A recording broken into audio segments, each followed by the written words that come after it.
Welcome back, YouTubers, to another Smackdown review with us, the British, well, that's England, but you get the idea, the British Fist. Catching. Dead being Britain, dead being the Fist. I'm Mr. Parkin, your British companion for this video, and your other British companion for this video is none other than, well, it's none other than Enter the JNJ. What's up? What's up indeed? Subscribe or above, like this video and comment your thoughts on this edition of Friday Night Smackdown down in that comment section below. Make sure you contact us in the links in the box below. Even though technically it's taped on Tuesday nights, isn't it? Yeah. Especially when it's done in England. So yeah, it was live from England. It's good to see WWE in England. They put on a decent Raw, and I think SmackDown was. We'll give our thoughts on the show then. We open up with none other than Daniel Bryan.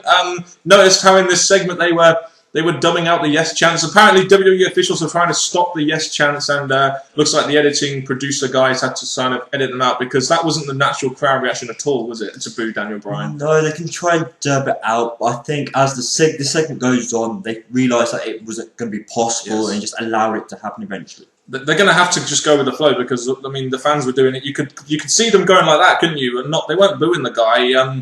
Stupid canned heat. That's why I like live shows. He says that Sheamus is taking the cowardly heel out. He plans on shocking the world at Extreme Rules in Chicago, where he won Money in the Bank, and he's going to out-wrestle Sheamus man to man. What I'm going to say is that this whole part of the segment, it was going really well. He explained everything. He says he's going to go after Sheamus. He explained Extreme Rules. He explained that even though his talk about Sheamus, cowardly way out, using distraction, it's just more like, you know, just trying to make you don't seem like the bad one, the one who screwed up. He's trying to get himself over, brother. Pretty much. But at the end of the day, that part of the segment, I liked it. It was Daniel Bryan not talking about all this stupid stuff, me and all this rubbish, role model, like he stuck to a serious thing, and I liked it. Well done, Daniel Bryan. The Daniel Bryan promos have generally been getting a lot better lately. It's just a shame that they have to involve AJ sometimes, isn't it? Because I like AJ, but she comes out and she wants to talk about their problems, and then Daniel Bryan says, you know, he dumped her, and my God,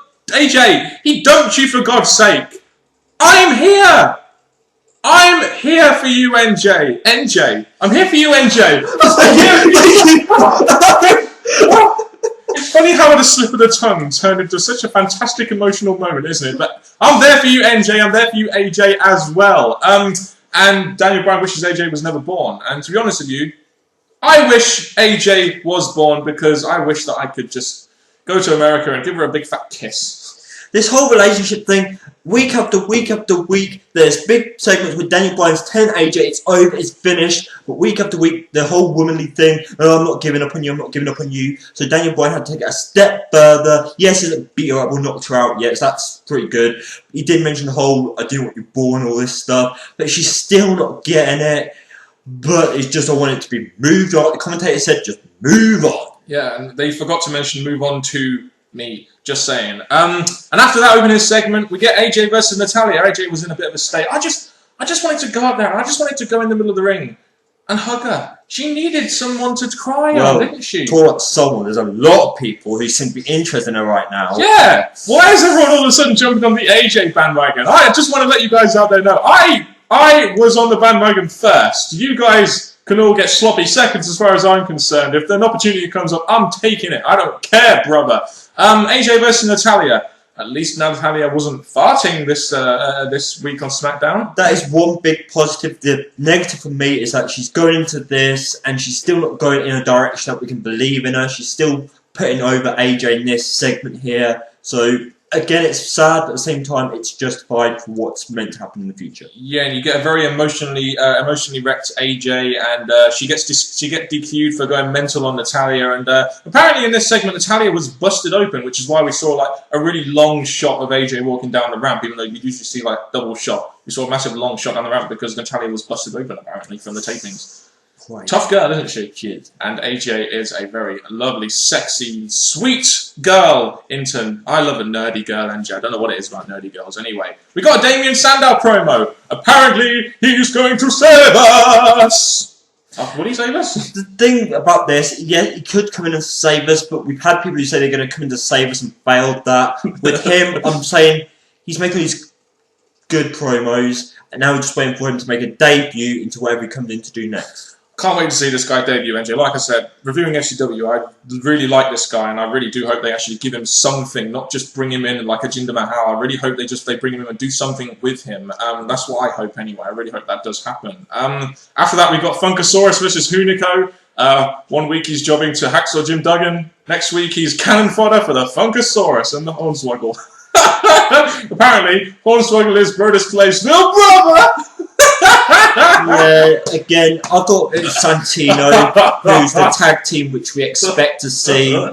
But Hornswoggle coming out doing his moves, his grooves, his hands.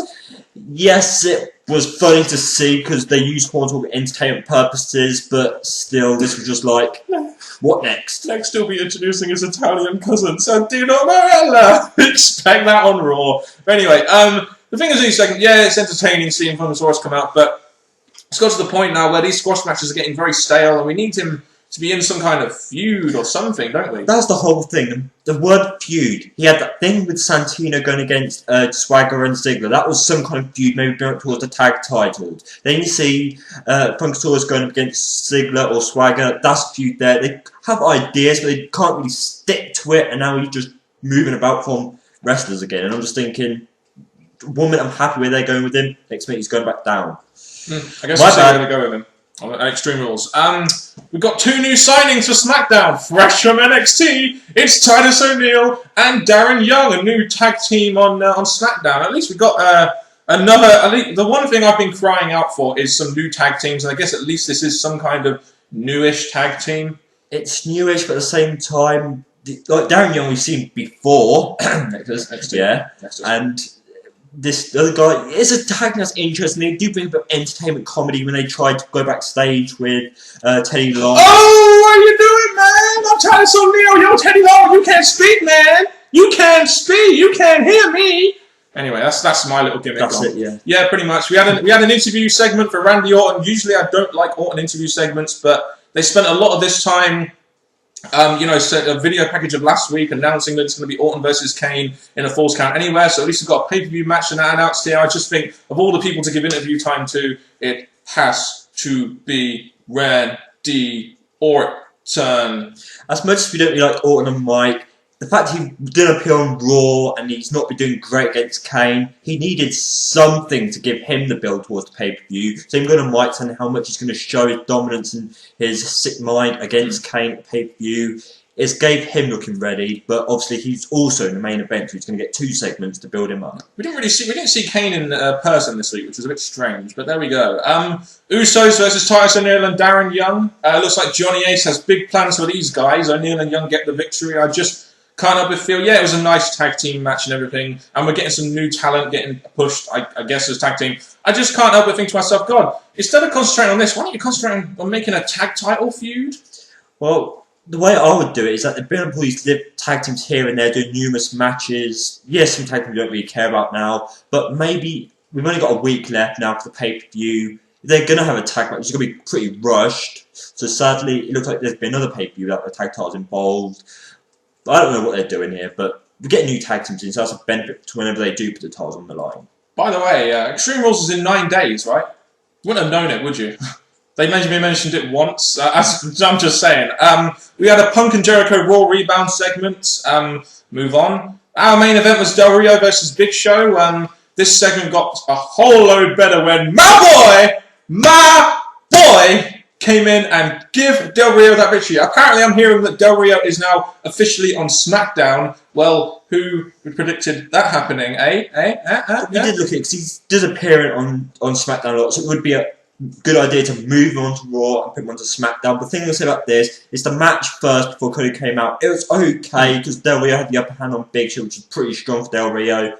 And then it came to Big Show getting the upper hand that brought up Cody. Yep. And they got the thing about the pin. It's like they got the 1, 2, 3, yeah, Del Rio wins. But just as the 3 hit, Big Show shoved Del Rio off. So it looked like that made Big Show look strong as well as lose a match. So I'm now looking forward to more of their match at Extreme Rules. So you had Cody Rhodes costing Big Show the match. You've had Cody Rhodes and a mid-card feud in our main event. You later on had them in the main event. So you got this IC title feud featured twice, which is good. I mean, the match was okay. Del Rio kept going after the knee, and Del Rio gets a much-needed victory on his return, while also forwarding on a storyline, which I'm quite interested to seeing how they blow that off at Extreme Rules. I imagine. I hope they give Cody Rhodes that belt, or else I'm not buying a belt for $300. But there we go. Oh, God, I have something in my mouth. Ryback versus Danny Lerman. He was doing it for his mum, wasn't he? He was doing it for his mum. Yeah. Shout out. The thing I'll say about this is all this local wrestler in the ring. I'm waiting for them to actually bring Ryback against a WWE jobber. Then it'd be a bit more importance to that before he goes gets higher. And the thing is, backstage they go through the same thing every week. Wrestlers backstage going, this match, this match. That's good. It shows that he's important and people are watching him. I just think the one thing that annoyed me a little bit was that, I know this guy, Daniel Lerman, was probably a very, nervous competitor in this match. And, a lot of these guys, if Ryback is going to come out as a face, why are you cutting a promo saying, I'm doing this for my mum? Because now he's going to beat this. Now Ryback is going to squash this guy who was doing it for his mum. How's that going to get him over as a face? But overall, they made him look dominant, and Vince McMahon loves this guy, so we know he's going to get pushed. Well, this Danny guy better call his mum and say sorry. Oh, yeah, and we got Drew McIntyre saying he don't want to face Funkasaurus, does he? No, he doesn't want to face Funkasaurus or Ryback, you know what I'm saying? I botched there, didn't I, big time? Man, I'm doing so... As soon as I become a fan of John Aaron Knight, I start botching all the fucking time. What's wrong with me? Curse, yes. We had a Brock Lesnar interview from Raw. And also, MJ, we had an Antonio Cesaro sighting, something which excited me in this upper region of my chest. He had a meeting with the VP of Talent Relations, John Laurinaitis. Could this mean that Antonio Cesaro, the guy who's only just gone in SCW about 6 months ago from Ring of Honor, could be getting something on SmackDown, maybe? I would hope so. It would be like they did have the plan to bring in FCW wrestlers into the show, and they're doing this now, but he's with Exana, so that's moved him away from Teddy Long, and yeah, it looks like they're going to build him up in a way, show importance by getting involved with General Manager, so who knows what's going to come next for it. The main event. Okay, in the main event, we had Carly and Sheamus and Orton versus Mark Henry, Daniel Bryan, and Cody Rhodes. Oh, Cody Rhodes! You said that knocked me out of my trance there. What did Cody Rhodes do to Great Carly? What did Cody Rhodes do to the 7-foot giant? Did he or did he not injure him and send him out to the back? Oh! Speared his leg and that was him down. Poor Carly's got really weak legs. Indeed. So the main event of the evening, like NJ said, was a 6-man tag. This was advertised throughout the night. Like you said, Carly and Sheamus and Orton versus Henry, Bryan and Rhodes. You wondered why Carly was there, but he got replaced by Big Show with the whole injury angle. You've got, Mark Henry in there to do a job. You've got Rhodes and Big Show. You've got Orton. You've got Orton in there as well. You've got Bryan and Sheamus. And they did... I thought this was a really good main event. I mean, it went about 30 minutes. It was actually a really good tag match. It took up a lot. It took up a large chunk of the show, which it kind of needed to, really, because, let's face it, this show was kind of lacking in depth. Well, with the wrestlers they did have in this at the end, it was pretty good because they're all wrestlers that are big on SmackDown and going to get this continued push and go in a direction. So I did like how they all performed against each other. Yes, there was numerous times where the faces were looking quite strong and the heels had their few moves here and there. Cody Rhodes, I'm going to say, was one of the man of the matches of this match. Yes! I really liked it. And the result, you could see it building up slowly. Knockout punch to Mark Henry. Mark Henry turns around for the RKO. Yeah, and the only bad thing I thought about this segment was the fact that Cody Rhodes got on a WND, but anyway, the Big Show hits the WND on the outside on Cody Rhodes, then he hits it on Mark Henry, allowing Orton to get the pin. I think they did a very good job of hyping up, of combining the Rhodes and Big Show feud and the Bryan and Sheamus feud in this segment, and it was a really good match. Let's face it, it was a really good main event match. There was just one person I've added on the ramp for this match. Who's that? Abraham Washington? Washington! Oh man, if he was going to scout some talent, he'd be scouting the main event, but he would have an iPad, he wouldn't use his hand. He's not that untechnologically gifted, MJ. But anyway, we'll move on. So a really good main event. Just a shame, this SmackDown really, to me, it had a couple of good segments, but the problem with SmackDown at the moment is it's kind of like a B show to Raw. We got 2 video packages of the big feuds happening on Raw, which is where all the good stuff is at, and we got maybe 2 or 3 good segments, but there's a lot of filler in the show, isn't there? And it's unfortunate, really. Just so you know, I'm using Book T's pad. Oh, right, okay. Okay. Now, Sugar! He hasn't got an iPad. Anyway, but yeah, this did come a B show, and it has been on for a while now, and they're really showing that with all this filler in. So this SmackDown, we didn't get me hyped up for Extreme Rules. The few Extreme Rules mentioned gave it justice, but Overall, not the best SmackDown. Not the best. No, it really wasn't that great, was it? I mean, like I said, there was like 2 or 3 good segments in the show, mainly focused around actual feuds. It's just a shame there's a lot of filler on the show. I think they could do better with the tag team. I like the fact they're bringing in a new tag team, but I think they need to really set up a tag team feud. Where's the Divas champion? You know, Beth Phoenix, where's her feud? I just wonder what else they're going to do to Extreme Rules. At least they announced Orton versus Kane. I imagine they're going to announce Big Show versus Rhodes either next week on the Go Home Show or something. And the Bryan and Sheamus feud was done okay. So I'm going to give this SmackDown a C. It wasn't the most entertaining show, but some of the segments did their job. The main event took up a long period of time, and I did enjoy it. And, I mean, go on, you go on. I've got something to add at the end. Well, I'm going to give, for the FCW involvement, Cody Rhodes involvement, Bunkasaurus involvement, which was funny for what SmackDown needs, I'm going to give it a C+, and plus the Extreme Rules mentioning and matches made. I'm going to get a strong C+, just because I felt it delivered in some way, but the filler stopped it from getting any higher than that. Yeah, very true. The filler does affect the show, especially the video packages for Raw, you know, which kind of make SmackDown seem like a real B show. And I think the one thing I want to ask is there going to be a draft on Monday? Did we hear anything about a draft? We got Del Rio going to SmackDown now officially. I just wonder if there's going to be a draft, and if they haven't promoted it. Just wondering. But anyway, we'll find out. I guess we'll find out on Monday, as they don't usually hype their Raws anyway. But there we go. So that was it for SmackDown in Great Britain, and they dubbed the crowd a little bit during the Bryan chants. But there we go. Comment your thoughts on this show down in the comment section below. Interested to hear your thoughts on this SmackDown and how well or how little they matched our views. And it's time for the British Fist main event. And take it away, Mr. Parkin. No, I'm joking. I'm joking. It was a rib. Don't worry. You take it away. You take it. Till next time, people, from Mr. Parkin and me, NJ, goodbye.